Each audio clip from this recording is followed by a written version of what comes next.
Welcome to Arsenal Above All, a rapid reaction to Arsenal 2, Brighton 0. Arsenal comfortably through to the quarterfinals of the Carabao Cup. The draw's coming up, so we'll probably find out who we've got live. I'm with Brian Haley. How you doing, Brian? Yeah, I'm good, Mikey. I'm good.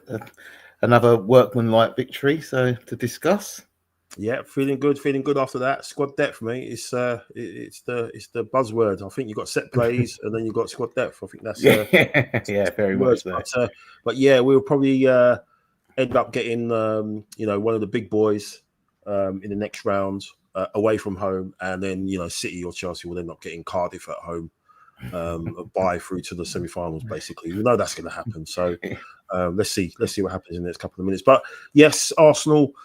Through against a Brighton side that we've got to admit have had our number the last couple of times, a couple of games at the Emirates, and obviously Fabian Herzler endeared himself to the Arsenal fan base with his antics last season and the way he was talking about Rice's red card and all that stuff. But it was nice to put one over on him.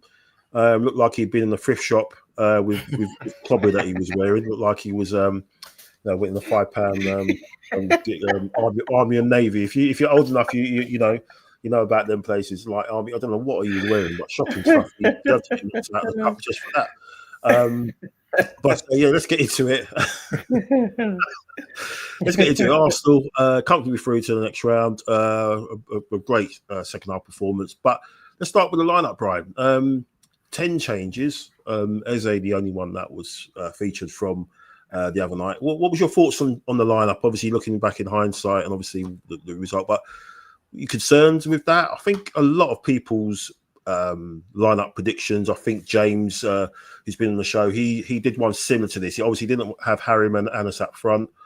I think he went with Marino. But what was your thoughts just on the lineup? And did you think it was a bit of a risky play from Arteta in that regards? No, I don't think so. I think I even mentioned to you, Mike, when I spoke to you during the course of the week. I said he will make 10 changes, and effectively did make 10 changes. I had, if Martinelli was fit for him to have started, and probably have started up top, and I would have probably had Trossard in for Eze. But other than that, everyone else basically that would what was in the lineup as I was expecting to play. They all needed minutes of some sort. In this competition, it's always, it's good that you can have these types of games against Premier League opposition in a cup competition like this as well, because it does give you that opportunity to rotate the squad and the squad that we have now anyway, in particular, to get that kind of game time. You don't, I think if we played a Grimsby, for argument's sake, or a Wickham, I don't think the players that were in the fringes of our squad would have got a benefit from playing in a game like that. They would have got the benefits of playing against a Premier League side. So when they have to come into those games, particularly with the running over Christmas, when you're playing probably about, you're playing 3 or 4 games over a space of 10 to 12 days, they need to be in the pace of playing against that particular type of opposition. So it did not surprise me in the slightest, the 10 changes. Yeah, I mean, you're spot on really, because let's have it right. In the first half, if Brighton had been a little bit more clinical, probably would have been a goal, at least a goal down, or probably even 2. So you're right in terms of the opposition. They were doing the usual stuff. They were playing out, trying to bait us into jumping, the press and stuff. And I think Harry Banana, it was hard for him because they seemed to be playing around him a little bit, and obviously because he's a young boy and first game and everything. So it looked like they were getting out of very easily. And Believable was sort of marauding through the middle. So it took us a while to get going really, but. Yeah, I totally understand that, with the fact that it was a side like Brighton, a decent side, who know how to move and shift around, almost a little bit, in the way that Palace were very sort of tricky in that first half, because you could probably say Palace maybe shaded that first half with some of the chances they had, but we ground them down. I mean, what was your thoughts on? You mentioned it in the chat, Ethan. And obviously we'll talk about Max Dowman in a minute, but Ethan's performance, again, I think it seemed to come across with him and Norgard, who I thought had a really poor first half. They just seemed to grow in the second half, and especially when some of the more senior players came on. But what was your thoughts on Ethan and sort of the pressure that's on him really to try and grab, the spotlight somewhat, maybe to do something maybe a little bit extra special when he has an opportunity, because he hasn't had that many minutes, has he? Yeah, I think. Look, what he needs to do is to take I suppose a slight leaf out of the Odegaard book, in that sense. And particularly when you're playing that kind of free in midfield. He's got to remember now that he's not playing out wide where he can slightly cheat. When you're playing in that midfield free, you do actually have to track back, and you have to track runners. And there are times where he wasn't actually doing that. He was passing runners on, and you couldn't really afford to do that. It put a lot of pressure on the back four at times. So I think it's a difficult one for Ethan, because at the end of the day, there is a lot of expectation for him now, and the expectation of coming in and kind of, would we say, kind of deputising for Martin Odegaard when he's not there, or even though obviously that Eze's in there as well now, it's where he now has to kind of take these chances. And as I said, against a Premier League opposition in a game like this today, is the perfect opportunity for him to kind of show what he can effectively do when those sorts of games come up in the Premier League during a busy Christmas period, which is going to be coming up. So I was disappointed a little bit with in the first half. That's for sure. There was a few stray passes. There was, as I said, people running off his shoulder, But in the second half, I think there was a realization. I don't necessarily know if Arteta had kind of had a word or two, should we say? But I think generally, I think he did then I suppose in some respects it might have been just the pace of the pace of the game, because as I said, they kind of overrode us a little bit in midfield as well. because they played initially. They started with three centre backs, so they played a little bit more heavy in that midfield area. But then, kind of in the second half, I think when he there's a bit more confidence about him. I think the change of system for Brighton as well probably helped slightly as well for him to pick the ball up and get into positions. And he took his goal very well, and that's what we kind of know of Ethan anyway. He can take those goals and take those chances when they do come in his way. He has the ability to finish and finish well. Yeah, absolutely. Just get a couple of comments in the chat. Thanks very much for everyone who joined us tonight. Brenny, Ethan, Jones got the result defensively, no worries. Yeah, even when like Mosquera got caught out a couple of times, he obviously got back, and if it wasn't him, it was in Capia as well. So it was really good stuff from those two. Good evening to Steve. How you doing, mate? And yeah, he said he thought there'll be wholesale changes. Yeah, I thought there probably would have been about 5 or 6 maybe, but 10 was a lot. Good check. Evening all. Hi to you. Let's talk about the history boy, Max Dowman. What was your thoughts on him? Because I mean, he was just, he's just so confident, man. Just dropping his shoulder, going past people, so many touches. He just, he's 15 years old, man. I mean, I don't know what to say. Really, just outstanding. But yeah, what was your thoughts on him? And again, just underlies the quality of depth that we've got.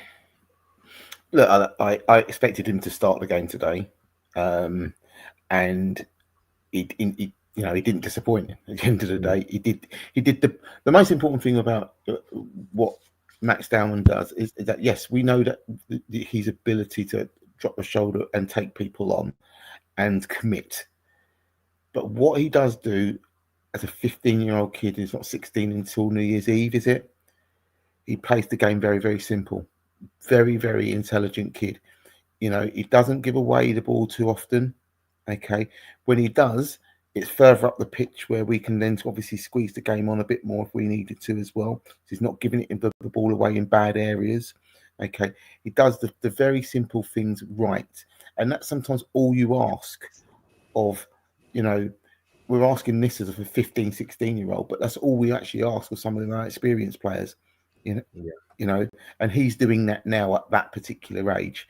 So what that shows is that, he's going to be a staple in the first team. There isn't a question about that.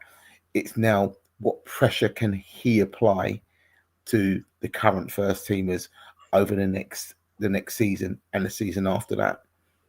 Yeah, it's going to be interesting because obviously his position when he comes in is on the right hand side. We know who's on the right hand side for us. Obviously, he came on and did his thing later. But was he just talk on the goal and the performance? From we talked about Ethan about how big that goal is going to be for him and the timing of the goal. He had him and Eze were linking up pretty well. I thought Eze looked lively on that. Funny enough, on that left hand side coming in, he seemed to have a little bit more freedom. It seemed to be, operating in that sort of position. But yeah, I think the goal will do Ethan a lot of good. Will relax him a little bit, because again, I just think that first half he was doing a lot of stuff. A couple of misplaced passes and maybe hanging on to it a little bit too much. But then he was offsetting that with a couple of good passes. He'd done a really good pass into Marino, I think, in the first half when he could have went out wide to Eze, but he didn't. He tried to find Marino and was trying to be really incisive. So yeah, it was a mixture of a game for him. I think the first half for most of us was a bit shaky, apart from Dowman really, and then the second half, obviously we got the goal, and then all the big boys came on. And it was sort of like, okay, we're taking over. Gabriel coming on and just being a monster at set pieces again. This guy's insane, man. He's just a one man wrecking machine. He just don't know what's going to happen. Obviously Saka as well. They couldn't get the ball off of him.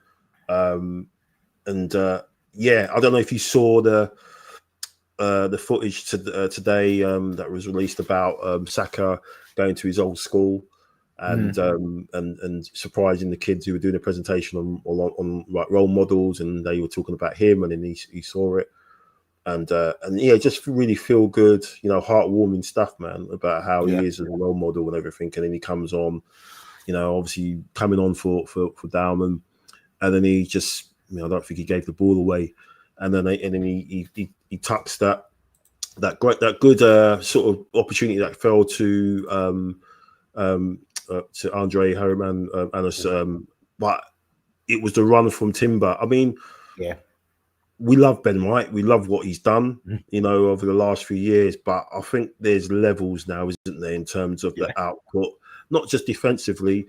Timber kind of showed that he was defensively better than White because of his the way he shuts people down 1-on-1. But his performances and going the other way, it's been unreal. It's just like exploded, and that run was unreal. And then the pass as well. I know he's just come on. The fact that he's just come on as well, that he's cold and he's done that. I mean, what more can you say about those two? On that right hand side, right? Yeah. Well, I think the first thing for Ben White to begin with, I think there is a realization for him. He will plainly say, he's got a given talent to play football at a high level, but does he bother about football generally? We know the history around that, and I think Ben White has looked at a situation that yes, he's playing in a good team. He's going to have to fight for a place to play, but he's also comfortable in his surroundings, because some players will probably be making a noise here and there. He's comfortable in his surroundings at this moment in time. It has come back from a bit of an injury as well, which we have to take into slight consideration as well with that. But Ben White also knows at this moment in time, he's going to play a part in what we can actually ultimately look at delivering at the end of this season. We can only measure Ben White at the end of the season upon how he is sounding, either of getting regular game time or not, and if he feels like he wants to move on or not. But at the moment, he knows that he's in the current surroundings, that he loves the surroundings that he's in. He's getting some game time. He's coming back from injury. Let's kind of see what happens in the new year for Ben White, rather than kind of looking at the early part of this season, because at the end of the day, Jurrien Timber is, I'm not going to say light years ahead of him, but he is ahead of him at the end of the day. It's just as simple as it's as simple as it gets. And as I've said to you, Mike, the modern day fullback, should we say, or the modern day defender, has to have every attribute: the attribute to get forward, the attribute to defend, the attribute to, and the person that loves to defend as well. It's an advantage of obviously having someone that's got the ability to get forward and create, but ultimately is love to be a defender and love to defend. And Jurrien Timber has all of those kind of, facets basically. And that's why arguably at this moment in time he is one of the best defenders in the world. There isn't a question about that. Can play across the whole line when necessary, but we know where he's best positioned. And I think at the end of the day, that right back is nailed down for him at this moment in time, and it's only touch wood, in injury, which is going to see Ben White effectively coming back into that position, unfortunately. Yeah, you kind of worried that where's he going to get his minutes from? He's obviously going to be in the next round of this competition, whatever it is, whoever we get, I'm sure he'll play in it. But knowing our luck, we'll have players coming back, and then someone else will come out. That's what's happened. Obviously, Martinelli's picked up a bad one, it seems. Saliba didn't feature tonight as well. It's kind of touch and go. So just fingers crossed that, like you said, he keeps himself fit. Ben White, that's all he can do, because obviously he had issues last season, and it's great what Arteta was able to do tonight. Bring people on for 20 minutes, and then just kind of shut games down, take people off, give people some good minutes. Nketiah, I thought, was brilliant. He had his 70 minutes, and then he came off as well. He just didn't run him into the ground for a whole 90. We didn't need to do that. So it was just a really perfect night, really. And all these guys can do, as you said, is just be available. Just make sure they're available, stay fit, and then we'll and then it just leaves it into the, when you get your chance, make sure you do the business. So let's see, man. Let's go into a couple more in the chat. Steve says, we score how you want because open play goals, man. I mean, let's see what have people got to say about that, and then Gudicic says clean sheet FC. Yes. Yeah, indeed. Amazing. I think there's a crazy stat going on. We've played 6 games in October. We've won 6. We've scored 12 goals. We've not conceded any goals in that in those matches as well. Crazy stats, but the back heel, the back heel, back heel arena. Yeah, it was lovely stuff. Yeah, lovely stuff. And you know what, Mike? I think this is the thing, and I think where everybody is kind of on this bandwagon on the basis of the set play goals and things. We've had to look at different ways of scoring goals. It's as simple as it gets, because we have faced for probably the last 2 or 3 seasons very low blocks, and we've not been able to break teams down. Hence why we ended up with 10 draws or plus draws last season, because we couldn't find a way to and we put so much pressure on our own back 4 that we should have, when there were games that we should have won, we didn't win, and we drew them, mainly because of the setup of other teams. We had to find another way to create opportunities for ourselves, and if it meant that was the way that we have to do it, that is the way that we have to do it. Because we saw tonight, at the end of the day, with the opening goal, what we can do when we're given a bit of space in and around final third, what we can effectively do. So we're not, where everybody is, on this bandwagon, and the fact of this, we're just a set play team at this moment in time. We've just shown this evening exactly what we can do when given the opportunity to do so. And that's what people should effectively be afraid of. They shouldn't be afraid necessarily of our set pieces, because they will be afraid of that, but they can be afraid of what we can actually do, like we did this evening. Yeah, 100%, because that's all everyone's been talking about, the set pieces. But then you look at the goals, the 2 goals tonight from open play, they were totally 2 different goals, but they absolutely didn't have an answer to it. But there was a stat that went out, and I was going to put it up tonight, but I didn't put it on the slide, about the defensive line, the depth of the defensive line, and ours is the highest in the league, is where we set ourselves. When we're defending, the high lines, not Tottenham's high lines situation, but still quite high. And everybody else is in the league. When we play against them, it just drops off. It's like it's ridiculously low. So people are complaining about us having games that are boring and not having goals from open play, but we're playing against teams that are just low blocking it. Everyone's low blocking it. Even City, even Liverpool at their own ground, are low blocking it, not sort of getting out, wanting to be cagey. City was chucking on, taking off Haaland, and trying to just see the game out. If those guys aren't going out on the front foot and trying to, trade blow for blow with you, then what else are you supposed to do? So we're getting criticised for that. But the teams that are setting up like that aren't getting criticised for it. But then at the same time, we're getting praise for how good we are. But then, so it just all contradictions all over the shop, and it's ridiculous. But I'll bring that up I'll bring that slide up on the Burnley one, because it just makes interesting reading. It's just facts that everyone is they're shook, because either we're going to do them at set piece, or we can do them at open play, and that's what Arteta, again, which I mentioned in the last show, where he said he wants to be the best at everything, at all facets of the game. So you can prepare, but then if you set up that way, then we're going to try and do this, get around you another way.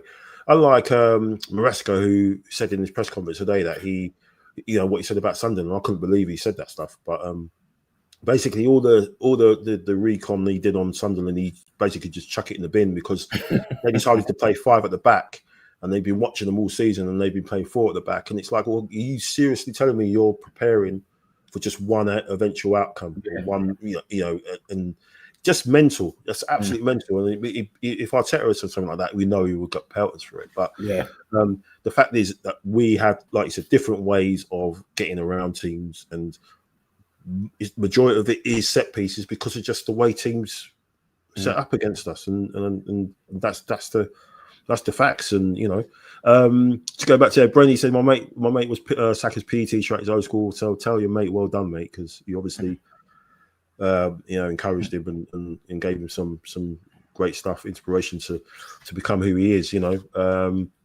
Steve saying to clean sheets are winning the league. Yeah, everyone's just rattled. Everyone's lost their heads over us keep being actually good. It's so funny. Brady says, "Are you to everyone?" He says White will get more minutes in the coming weeks. As Brian said, he's coming back from injury, so needs to work his way back to full fitness. Yes. Saka did well. Was worried about him off Sunday. Yeah, but I think Arteta said he was ill because he was pretty much shut down by Mitchell. Mitchell was good, but Saka was very much on the periphery. We're getting called out for adapting to how teams play against us, which is madness. Yeah. And meanwhile, Liverpool have lost their 5th game in a row. 5th out of 6, isn't it? Yeah, 5 games out of 6. Yeah, and people just say, they said the same thing about us when Wenger was, we only got one way to play and stuff, and we got criticised for that. So I don't know. You know what, Mike? I think there's levels of respect as well we've got to look at. I think we're now beginning to respect opposition. Okay, in the fact is that we will find different ways to beat you. Now we look at Liverpool tonight, and when we look at our bench and we look at what Liverpool put out of their 10 changes and what their bench was like, there was no respect for any of the competition, let alone opposition. So if they were that, they could have gone like we did. But what we just showed is that we have the capability now. We have the capability that, we'll throw on big guns when we need to throw on big guns if we have to. We didn't probably, in some respects, probably need to. We just made sure that people, we'll show you what we've got. Last 20 minutes of the game of what we can now bring on to see a game out in that sense.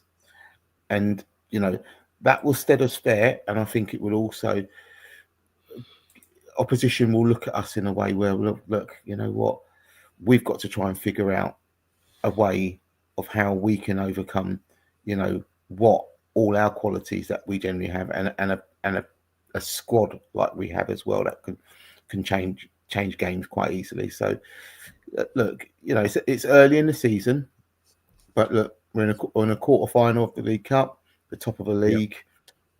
You know what, you take that, and 3 wins out of 3 in the Champions League as well. You take that. Yeah, 100%. Yeah, 100%, man.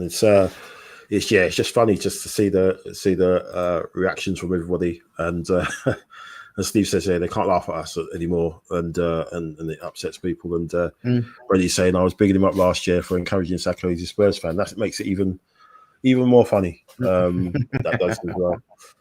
So lovely stuff. But yeah, I was reading an article on the Arsenal website with Jesus, and it was really good article. Asking stuff about how he's feeling, mentally, how he felt when that happened, and obviously he's just had another kid, so he was just talking about going to Brazil, spending time with his kids and his family and stuff, and then just realizing, things happen for a reason and stuff like that, and it just got me thinking, man. It's like, it's gonna be interesting to see what he does, in January when the window comes up, because, it's nice to be all sentimental about it, but he was kind of one of the key figures that we got to change the narrative in terms of internally about how we were looked at. He came in with Zinchenko, and he said, and Zinchenko and him basically told the guys, "You're good enough to win the league.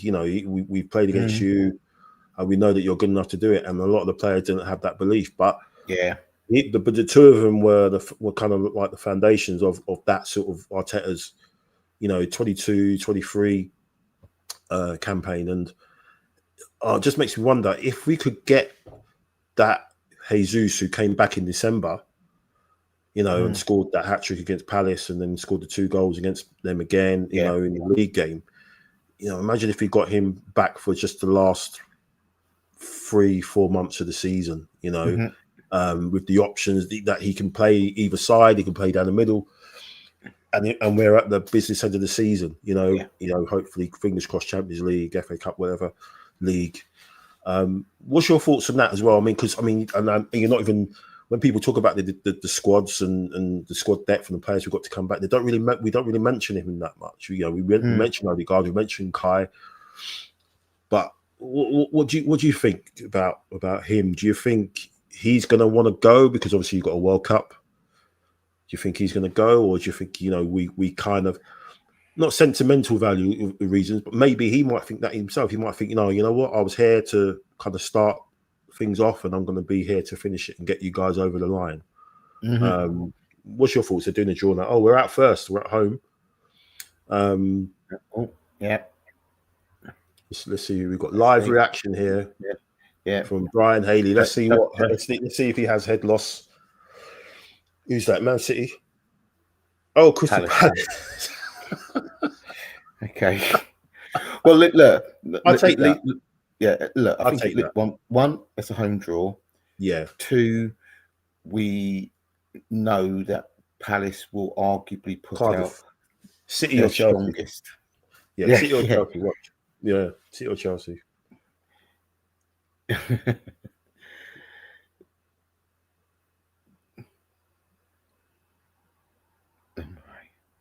Chelsea. There you go.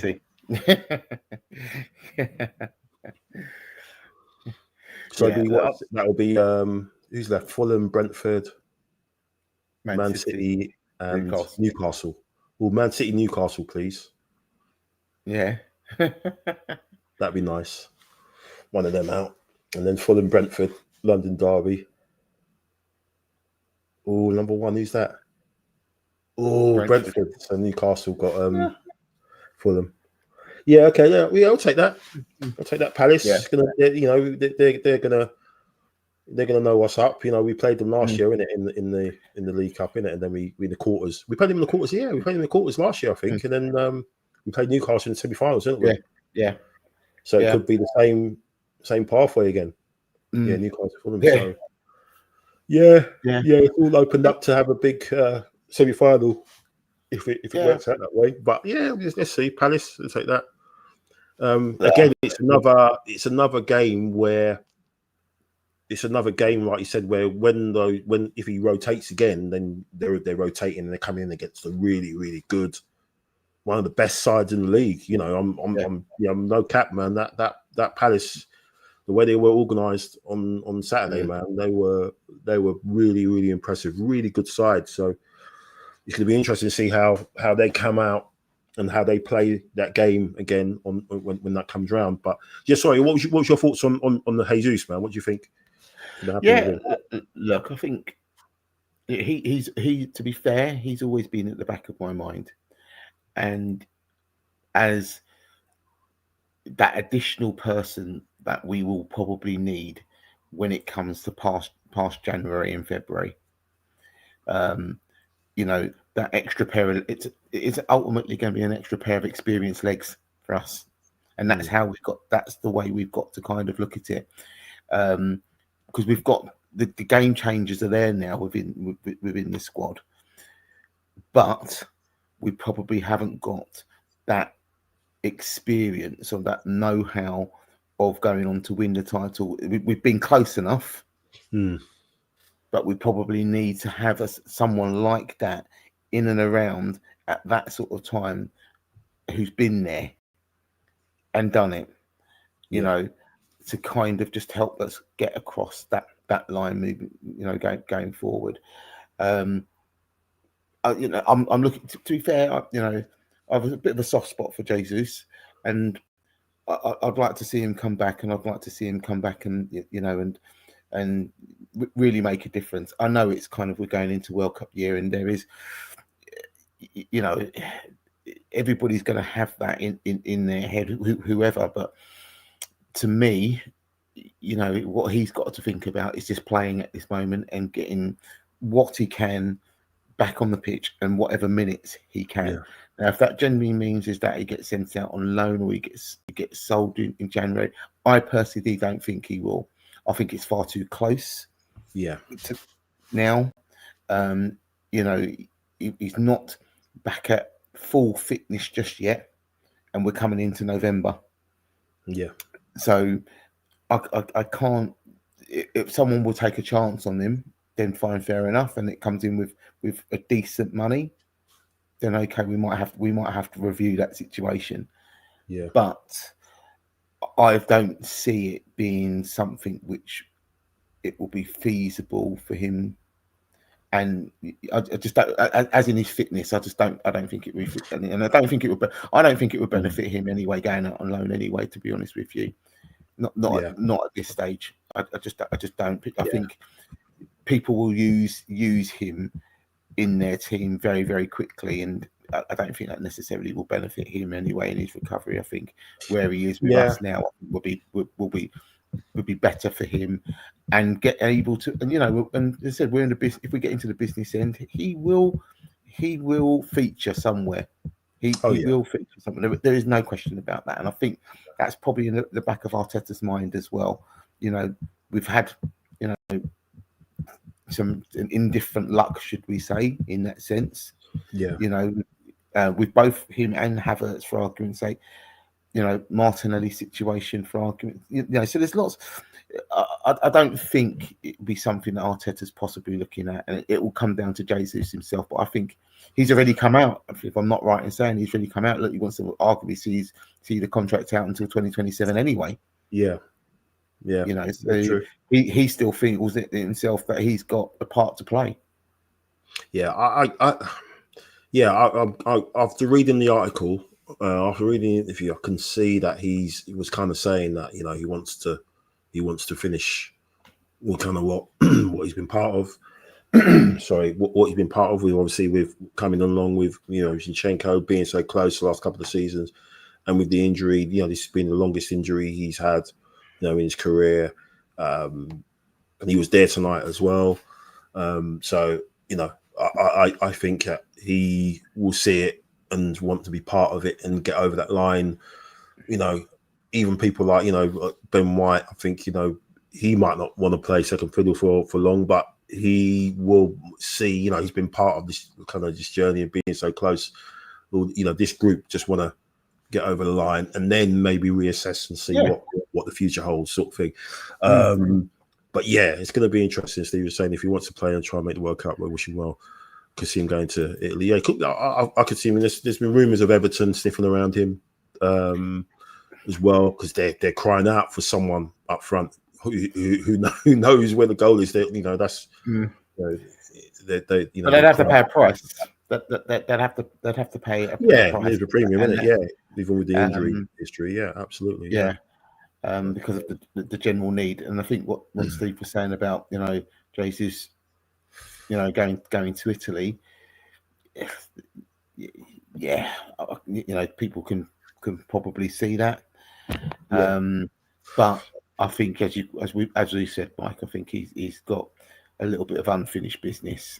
Yeah, I think so. He's got a bit of unfinished business, and I think, you know, and if he's smart enough, he can see what the squad is like at this moment that we are. You know, you know, when we look at probably the City squad that he was at to the Arsenal squad that it has now, you can't say to me that we can't challenge on four fronts. Yeah.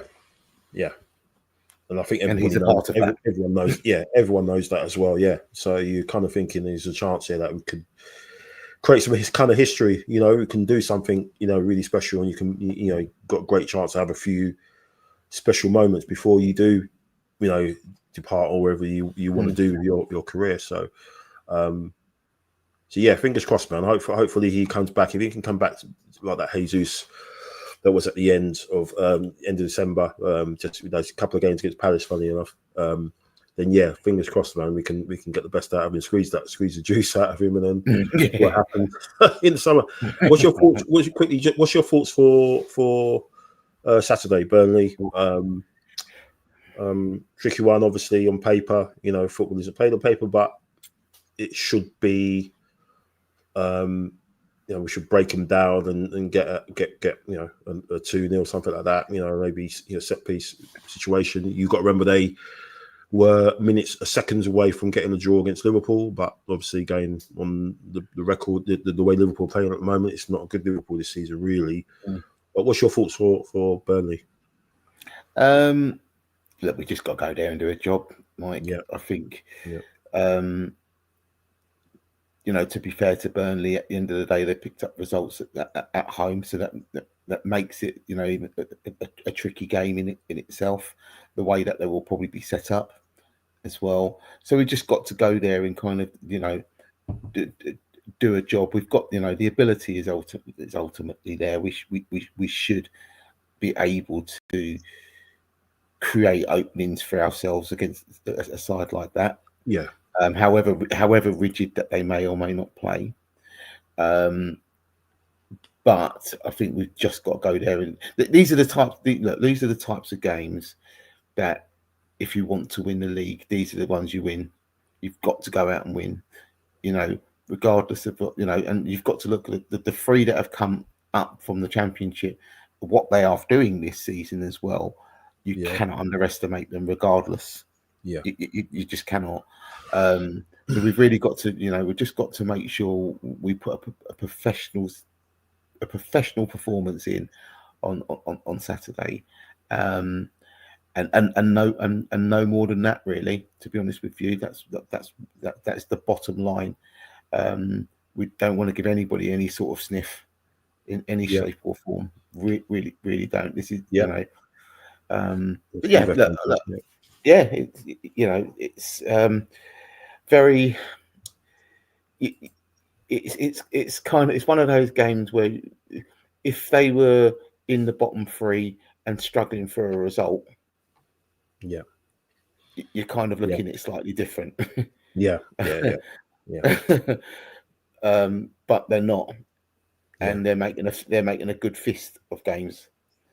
So that generally means is this one's not going to be something which is going to be quite simple, and Yeah, it's good in a way that we've got Sunderland after that, haven't we, away, and they're another one. It's going to be almost. I kind of the way this you set up against those teams, you don't take them for granted. They're at their backyard, so they're going to be up for it. The fans are.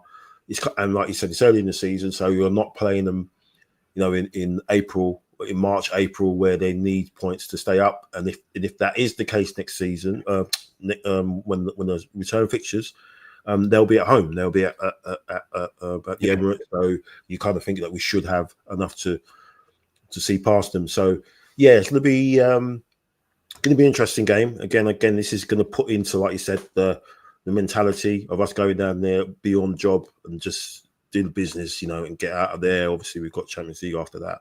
But yeah, I think we should have too much for them. And so a few players had a good rest tonight. Yorkeris didn't come on. Calafiori didn't play any minutes either, as well. So it's going to be interesting to see how he sets up. But we should have too much for them. So yeah, thanks, Brian. Thanks for your time, man, tonight. Really appreciate it. Jumping on for a quick one. Daniel was there as well tonight. He's going to drop his first vlog of the season, and that will be, hopefully, if it's not if I don't put them out tonight, it will be early tomorrow. We'll be back Sunday to do a recap of the Burnley result. Hopefully it's another good one. But before we go, I just wanted to say, and I'm sort of kicking myself, I didn't mention it at the beginning, just thoughts and prayers to everyone affected with the devastating situation in Jamaica. Seeing some of the news and footage is just helpless to see what Mother Nature can do, and it's absolutely devastating stuff. And hearing what one of the ministers said, that Jamaicans are going to be sort of unrecognisable after this, it's like wow. But thoughts and prayers. Obviously, we know people. Obviously, with the heritage and everything, and so thoughts and prayers to everybody affected, and you just hope that people can pull through it, and the fatalities or whatever isn't as bad as was projected and everything. And I think they said that it wasn't as high as it was, but still, you look at the devastation. It's unreal. But thoughts with them, and we'll finish it on there. Thanks everyone who's in the chat. Thanks everyone for watching. Like I said, thanks for everyone and all the support. We'll be back on Sunday night. So Arsenal progress safely through to the quarterfinals of the Carabao Cup, where we will face Eze's exes again. Crystal Palace. They'll be sick of the sight of us. So it's the Eze and Ketia derby part 2. So we've played each other 4 times already this season, which is crazy. But so we've got that to look forward to. Should be a good one. And all the best to everyone. Have a great rest of the week. And come on, you Gunners. That's all there's to say. Newcastle, the central figure again. And he looks to trick Michael.